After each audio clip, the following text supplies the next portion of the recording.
Now, your local weather with the KX Storm Team. Hey, Tom! How's the weather? I'm getting rain in my boots. Can we hurry this up? Yeah, I still chuckle when I see that. That's like the third or fourth time I've seen that. I just love that. And I missed out on all the rain. I was camping at Tasco State Park in Minnesota since like last week, and missed out on all the rain and everything. But obviously the weather was raining pretty good yesterday. Not any rain today.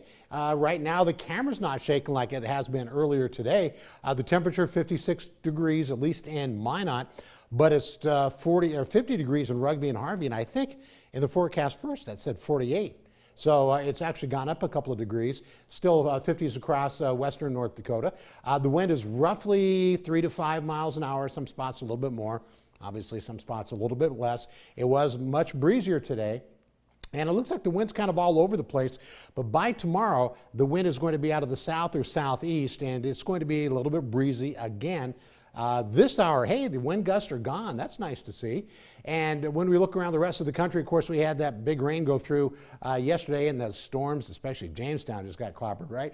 But you can see the fairly clear sky, a few clouds from place to place. Looks like some showers and maybe some thunderstorms in parts of the Four Corners states. The monsoons continue. And there it is. There's Dorian right there. It's finally moving. And it's going to get very, very close to the U.S. coast. I think one of the scenarios is it could be very close to the U.S. coast and the Carolinas. So you're starting to get more rain. The rain's getting a little farther inland right now. Earlier it was just the bands were just fairly close to the coast. Now they're more than halfway into the coast. So that rain band is being more and more of a problem as it starts to head to the north. And here's the latest on this. Boy, it brings it so close.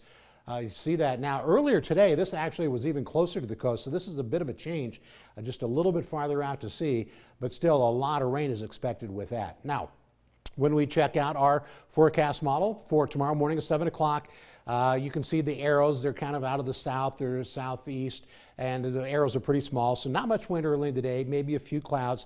Overall, a pretty good start to the day. It is going to be warmer tomorrow in western North Dakota than the east, and I'm talking about 15 to 20 degrees warmer. And then by, here we go, 7 o'clock in the morning, and then throughout the day, we're likely going to have some clouds roll in, mainly in the north. You can see that there. The arrows are a little bit bigger. It'll be a little bit windier. And it's not showing any rain by tomorrow night at 7 o'clock, but after midnight there may be some areas that get at least a little bit of rain. It is going to be hot. How about this for Dickinson? 85 degrees tomorrow, cooling off a little bit, still 80s on Thursday, and then that chance of rain Friday night and Saturday for Dickinson and for Williston. Just a slight chance of a couple sprinkles tomorrow night. But notice those hot temperatures, and then it cools off a tiny little bit.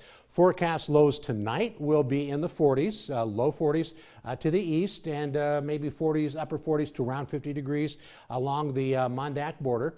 And then daytime highs tomorrow, mid 70s for much of the area from about Highway 83 to the east.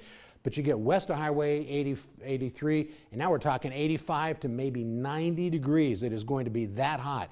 So here's a look at our next 7 days, at least a 7 day for Minot. Several chances to rain, but what I don't see is any big threat for severe weather, and that's a good thing.